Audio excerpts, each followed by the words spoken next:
It is the goal of this work group to formulate recommendations and solutions for issues deemed critical for successful future public defense contracting and enhancement.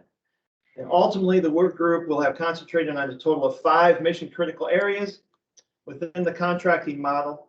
Initially, however, the focus will be given to a definition of staff, non-attorneys for the contract, effective staff to attorney supervisor, or staff to attorney ratio and supervisor to attorney ratios. And this will be accomplished through the review of relevant data, examination of comparable public defense systems nationwide, and meaningful discussions inclusive of community survey results and providers' real-world experience. Additionally, participants will act as a point of contact for similarly situated entities and members of the provider community, relaying the input and questions of non-work group members at work group meeting. And just want to kind of at the outset set up some or define some ground rules. Stay curious, use open questions. Be aware that you're representing a part of public defense, so be certain to speak for them as needed. Everything that happens in this room is fully shareable outside of it too. It's being recorded, and we're going to send that link out for that recording after each meeting, and there will be a summary of what we do as well. And then we want to optimize for deciding and acting, and you'll see the agenda going forward is pretty short. We're essentially at the beginning of it just going to go over the ground rules each time, and then have a round robin where each person will have 5 minutes to sort of review and comment on previous homework and assignments and maybe what we had drafted in the previous meeting. And then we're going to work on the draft document. We'll check in regarding the timeline. If we're running ahead, that's great. If we need to adjust it for other reasons, then we at least want to make sure we're very aware of that at the end of each meeting. And then we'll outline next steps, assignments, homework. So pretty short agenda, but the focus is on work in the work group portion of this. So appreciate your time. I want to start out with introductions. I will, in the room with me here is David Orton. I'm Billy. This is Amy Jackson, Megan Doak, and Heather Pate. And who do we have online with OPDS right now? I'm Caroline Meyer with OPDS. I'm online. Hi, everyone. Welcome. And Erin Severe with OPDS. Hi, everyone. Very good. Shelley just popped in. Oh, it looks like Shelley just came online, so I just wanted to shout out to Shelley real quick. What I'm going to do is I'm going to ask you each to introduce yourselves, say what county you're in. That was not on the list previously, so what county you're in, and then how long you've been in public defense.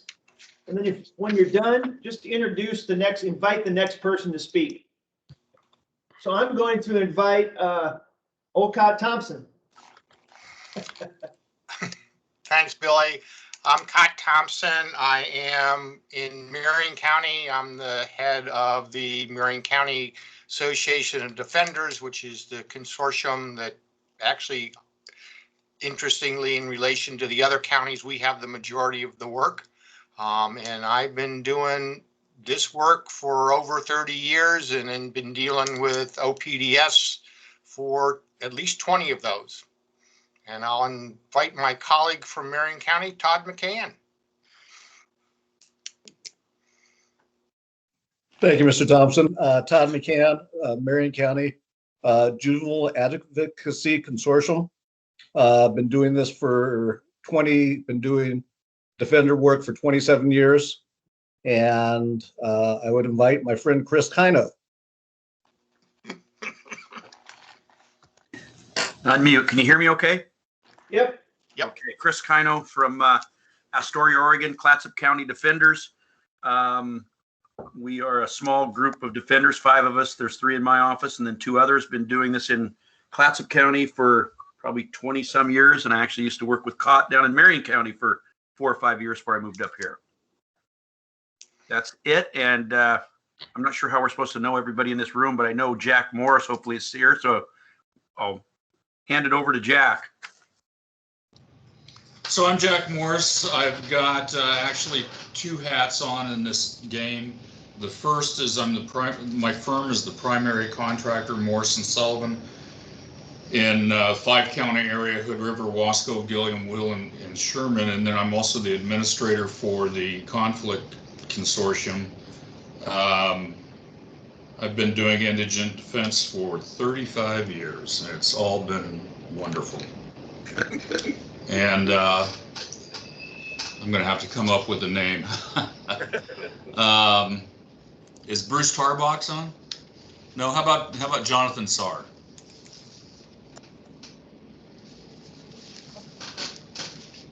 And hi, John Sarr. I am the administrator of the Portland Defense Consortium. We are 6 small firms that work in Multnomah County and do, the public defense stuff, along with the two not-for-profit public defense firms that are here. And I've been doing this. It's about 18 years. I was been only doing this particular gig though since the beginning of the year. Before that, I was at MDI for about 4 years prior, and before that, back with the consortium.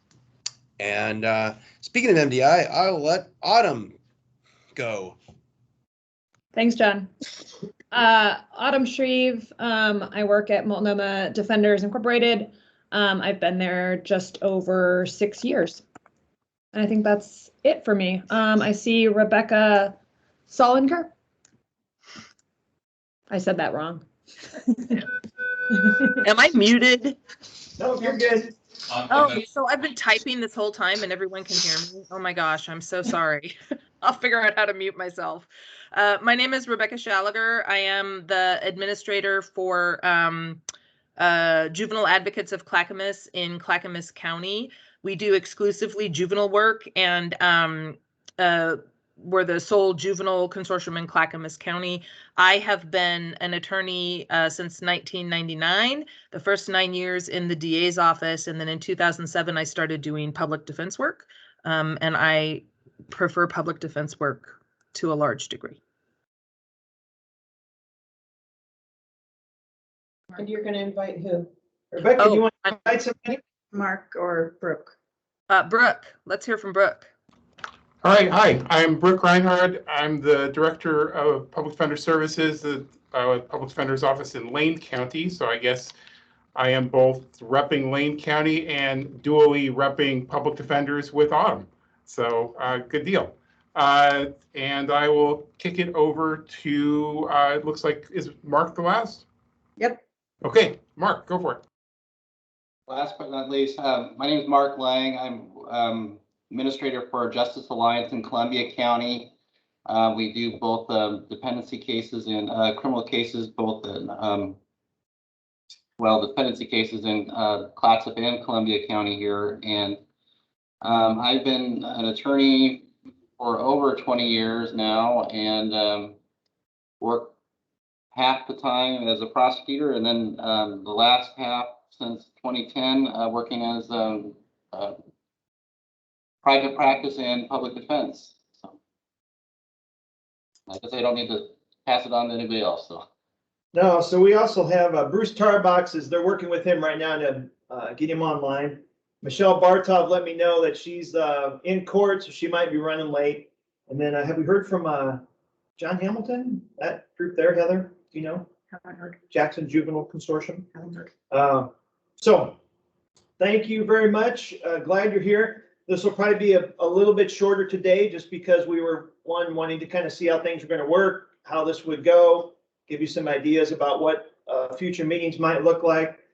The goals and deliverables for what we're doing here in this work group, our primary goal and deliverable is to provide a recommendation to the commission for a contractual definition of staff, non-attorney, a staff to attorney ratio, and a supervisor to attorney ratio for the August 19, 2021 commission meeting. We do have a secondary goal and deliverable, and that is to refine and validate this work group process for the next phase of recommendations. These are some a little bit easier less controversial recommendations. And so we want to make sure that we have a good process in place when we start moving into more controversial stuff, more complex deliverables and goals.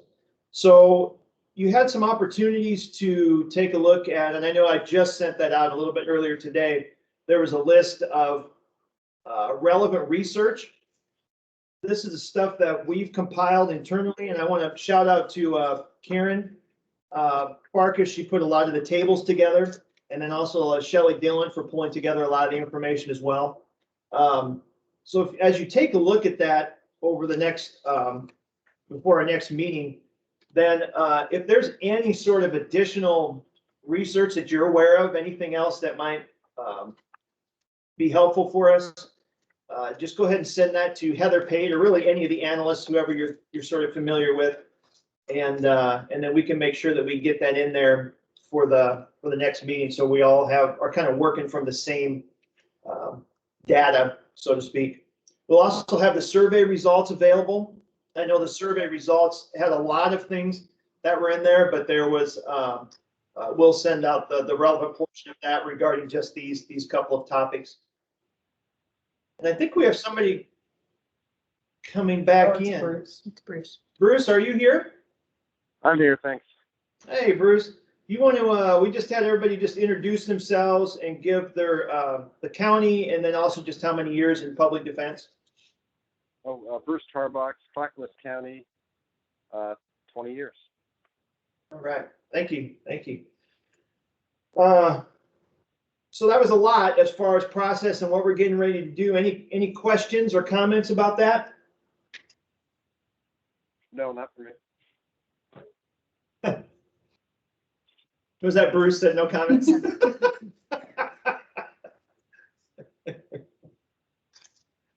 All right. Well, that was it for today's meeting. We were really just going to move on. Next week, we will start drafting. We will take a look at the definitions, all the relevant data that we're going to send out, the summary. Probably end of next week, beginning of the following week, I'll send out everything that we have. And then I would ask you to really sort of contemplate and think about vulnerabilities and risks associated with those definitions and those staffing ratios. That will be the 5 minutes you'll have to sort of make any comments on that. Maybe even preferences for your particular entity. Those are some of the things that I'd ask you to really be thinking about the next week. Remind them that there's 3 law firms. They have to fit law firms. Right. Yeah, so Heather's just reminding me. So remember, we have 3 different entities that we may potentially have to provide this for, right? So we might have, or we would have a law firm, a consortium, or a nonprofit public defender office. So those are the 3 entities we'd be looking for in applying each of these things. Scott, you have a question? Just had a question of where the state of Oregon definitions came from. I understand where OPDS came from, but. Yeah. So there's OPDS has a legal secretary and a paralegal position description, but then also the state of Oregon, the Department of Administrative Services for the executive branch. You can just go on the website and there is a list of every single position description for the state. And so I went there, and obviously that's, DOJ is probably the primary employer of those 2 positions, although there are a number of other entities that have them as well. And it was a little more detailed than ours, a little more general, obviously. Ours are very narrow towards appellate work, so. Thank Billy, you. I have a question, and I can't raise my hand on Teams, so I'm not going to talk out of order.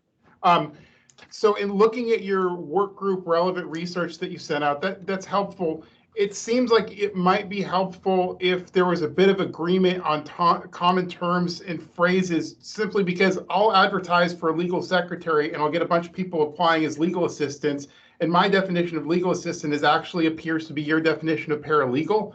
So it might be helpful to have a little bit of boiled down terminology, because in my mind, there are 4 types of support staff professionals at a legal office. There's secretaries, paralegal / legal assistant, investigators. And then the fourth category is sort of an amorphous administrative position, which could include things like reception or clerks or other things that we do to get case documents in.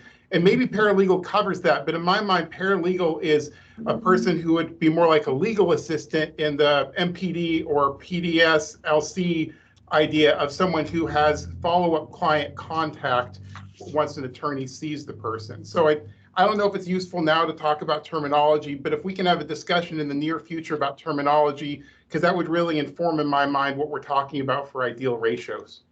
No, that's a great point too. And so, and a lot of this research too, if you were to dig into it or really go to these documents and look through them, there's actually most of them recommend actually 4 types of non-attorney staff for an office, and obviously one is an investigator. The other is a mental health / social worker position, and then there is a paralegal, and then there is a legal assistant / legal secretary, and that usually covers the reception and other stuff. There's also, in addition to that, there's some recommendations for larger entities to have IT, HR, those types of support, but those are much larger ratios. Like IT is typically 1 to 100.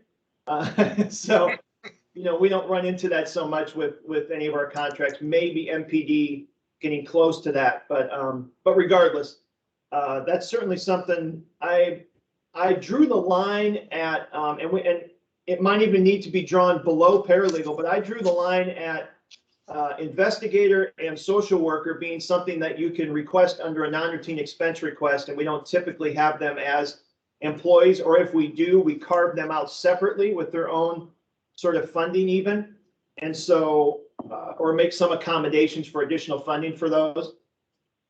And that may be something. Paralegal is one of those items that sometimes falls underneath a non-routine expense request, and then other times it is considered a staff person, part of the overhead, and there isn't any sort of additional compensation for that. So that's certainly something we're going to want to think about going forward as well. How much do we include in the staff definition, and then how much detail do we provide in a contract for it?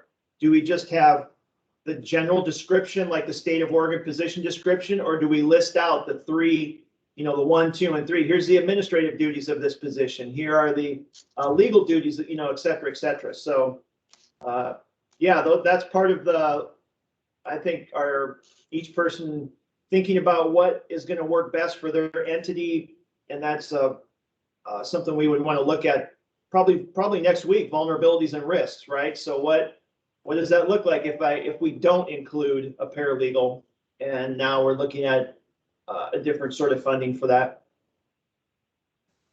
I have a quick question. Can you hear me, Billy? Yeah, who is this? Is that Chris? Chris Kino. What's the end game here? I mean, what's the purpose of this? Is this something that's going to go into contracts, and Yes. you're going to require each contract to comply with that? Is this something we're trying to take to the legislature to get more funding? If we're going to put it in a contract, I'm hoping it'll be before it's put in a contract, I would hope that there'd be some funding, not just kind of the typical government, we need you to do this, but we're not going to give you money for it, so take it out of what we're already paying you, sort of thing. No, Hey, I think Chris, adjust your camera so we can see you. I can just see the top of your head. That's the best part of me, Jack. Yeah. I think all of the above, Chris. So as part of the timeline, one of the things we are definitely going to talk about, in fact, I think it's maybe between the third and fourth weeks, we're going to really take a look at budget. So what does it look like? So in other words, if the recommendation is a 1 to 4 paralegal, 1 to 4 legal secretary for every office, then that's essentially 0.5 per FTE for support staff. Well, we currently have that in contract. So there wouldn't be much discussion around budget with that recommendation. Obviously, if we have a recommendation that requires more, then that's definitely something we're going to have to talk about. We don't know if we won't know for a few months yet what our funding is going to look like for the next contract cycle. Well, And- can I? Yeah, please. Sorry, I'm gonna scoot. It's okay. Sorry. This is Heather. I just want to, everything Billy said, that's exactly right. We want to be prepared, right? We want to think about next session. So even though we're working on this now and we know we're going to contract again in next July, right? Our budget that's before legislature currently, which we can't change now, is for that contract cycle. But we want to be thinking ahead to see if we can get in either the next short session with additional ask and the reasons why, which we'd have to be prepared for the next short session by the end of summer, or if we're going to look even further ahead and be prepared for having a larger ask for, or an additional ask, sorry, to the 23, where are we? Is this 21? Yeah, the 23 session. So we want to, that's how far out we have to do this work in order to make sure that we get funding in our budget. So while we do want to hit commission in August, this is all for, if we are looking at at an increase in funding, it's going to be at a later time.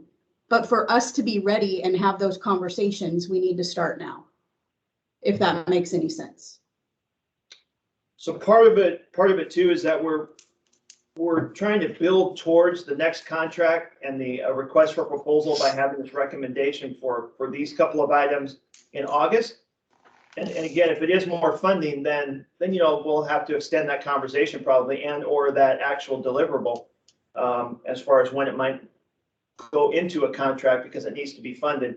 And then phase 2 is really going to move into items that absolutely will require more funding. And so those are things that we want to build recommendations around now, so that we can start building that budget, talking to LFO, and really guiding and gaining support for that increase.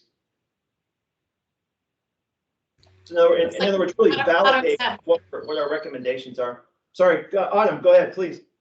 Yeah, I had a couple questions. One was, you said 3 things at the beginning. You said the contractual definition of staff. My secondary question is associated with that, but you said the staff to attorney ratios, and then you said some other ratio, and I missed what the last ratio was. Yeah, supervisor or attorney to supervisor. Okay. I very optimistically wrote attorney to client ratio, which I thought was going to be the more important thing, but supervisor. Okay. And then my follow-up question for the contractual definition of staff is, what I heard you answer to, I think, Cott's question was that you didn't want investigators included in what we're saying is staff. Am I understanding that correctly? Yeah, I think that's right. And that doesn't mean it can't be up for discussion, for sure. That could be something that we want to recommend. We already have a framework in place for investigation to be separate, either in a contract and or under a non-routine expense request. So you're not trying to redefine what an investigator role title is for those contracts? No. Okay. Billy, I had a follow up on that as well. Yeah. It strikes me that it would be very helpful in this work group to come up with what we agree is the ideal ratio for investigator to attorney, even for the firms that use it through NRE, because that could probably give the agency a better idea of how much NRE to be budgeting depending on attorney FTE. And it would help firms that have attorneys not feel particularly disadvantaged when you pay partial credit for the work of the investigator's fee. Yeah, no, that's a great point, Brooke. And one of the things I'll do, and Aaron may want to weigh in on this, although I'm kind of sort of thinking about this on the fly a little bit, and I haven't talked with her about this, but really thinking through, that could actually be more of a quality assurance work group topic potentially. And any thoughts on that, Aaron? Or not immediately. Billy, maybe we just talk about it outside the work group. I'm kind of just want to think about sort of what the implications of that are both for on the contracting and the budgeting issue, which totally makes sense, and then how it would intersect with the quality assurance that we're trying to develop. Yeah, and so and there's definitely a lot of research in most of the stuff that we provided. There are ratios for investigator to attorney as well. So it would be pretty easy to pull that into this work group. But if it is going to have a pretty significant budget impact up front, then that may be something we want to hold off on a little bit. But definitely something we want to look at. I mean, it is on the list. Oh, there we go. I wanted to, John, is John Hamilton? Is that you online there? Great. Do you want to just say your county and the amount of time you've been in public defense, just so people kind of get a face with a name? Jackson County, 10 years. Very good. Has anybody else joined us recently? Did I see someone else come on? Bruce did again. He's having trouble. Michelle, maybe? I just came in on my camera. That's Bruce. Oh, gotcha. Okay. Great. Anything else? I do. Am I on? Yeah. Yep. So I guess I could probably come up with a number of questions about what we're doing and how we're doing it and why we're doing it. But I don't want them to come across as negative. I mean, they're kind of the same questions that Chris have. And I want to start by saying I was really appreciative of the fact that basically the new contracts required staff, because that was the only thing that made it possible for me to talk the folks in my consortium into getting staff. So I think that was a wise move. But as we get into this, I guess I'm just having some difficulty understanding how, when we start talking about ratios and supervision ratios and that kind of thing, how we're going to make that work for the smaller providers in my part of the state out east, and the sole providers and consortiums. It seems like this discussion is already kind of tailor-made for the larger offices, and I'm just having a hard time wrapping my head around that, I guess. Yeah, Jack. And I think there should be some discussion too, for those of us who, maybe I'm the only one who kind of can't figure it out on their own, of what is the problem or what's the issue that we're trying to address. I mean, I think I have some idea from talking to Amy, but I think it would be helpful to kind of flesh that out.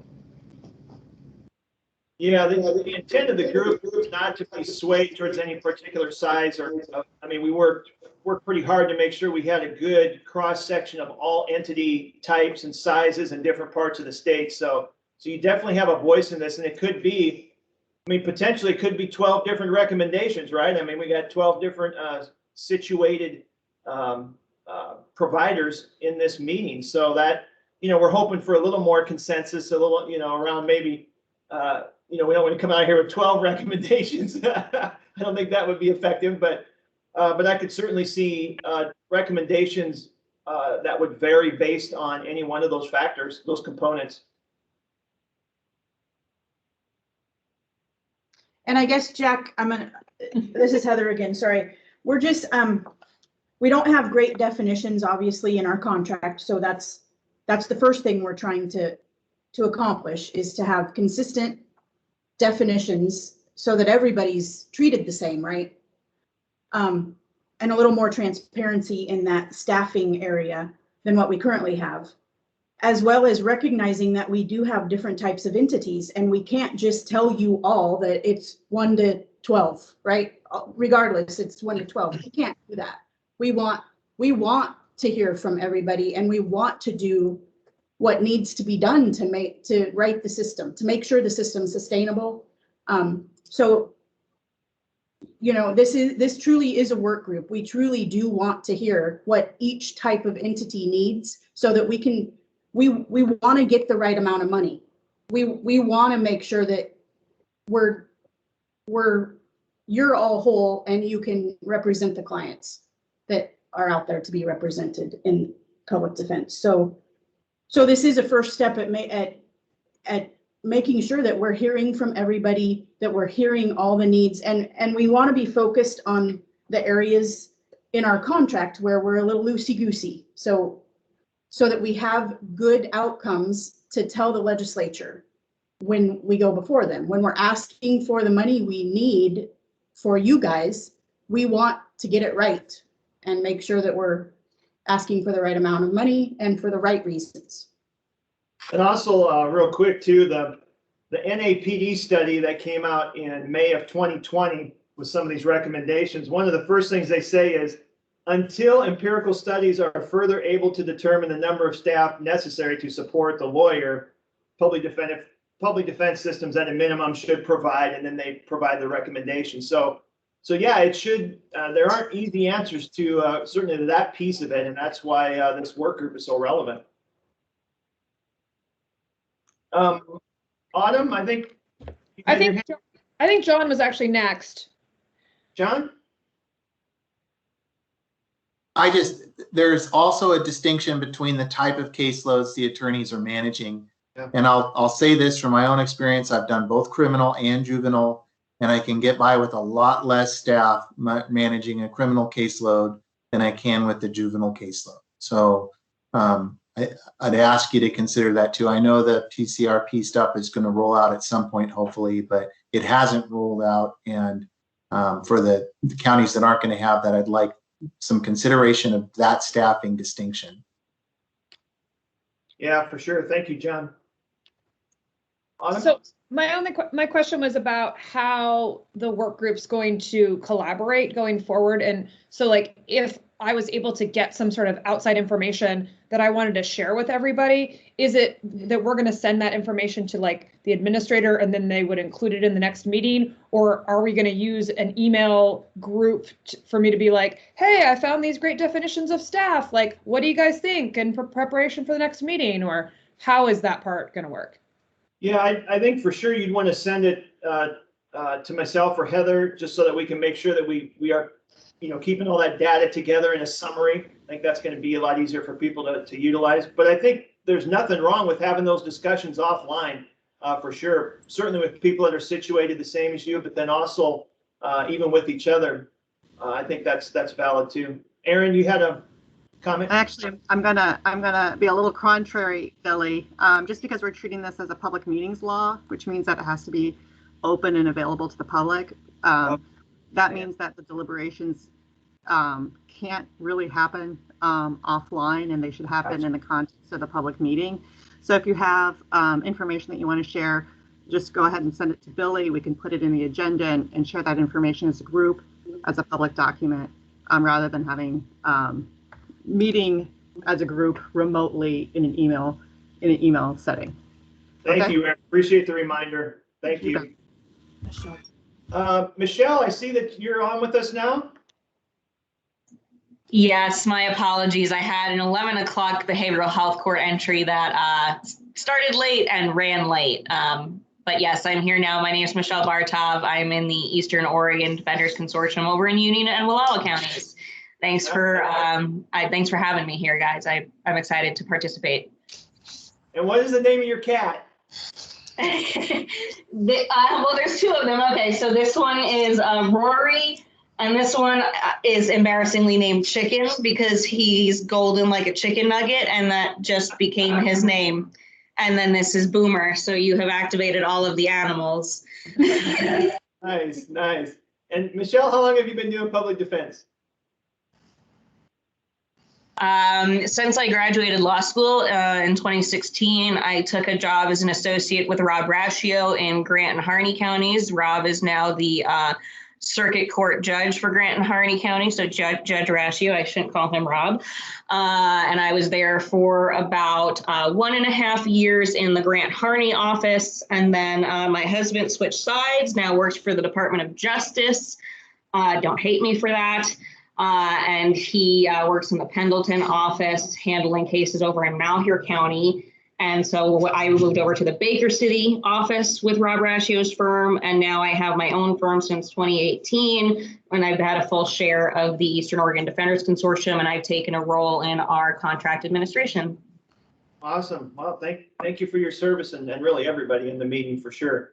John, did you still have your hand up, or you good? All right. Aaron, did you have your hand up yet? Nope. I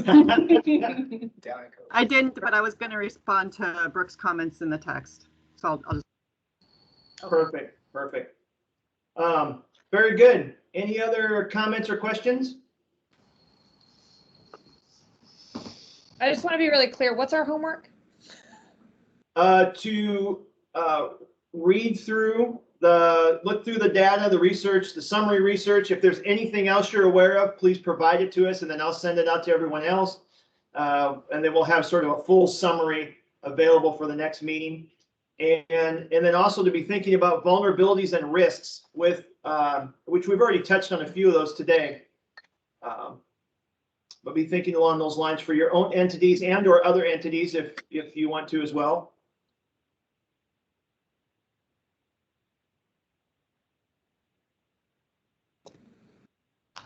All right.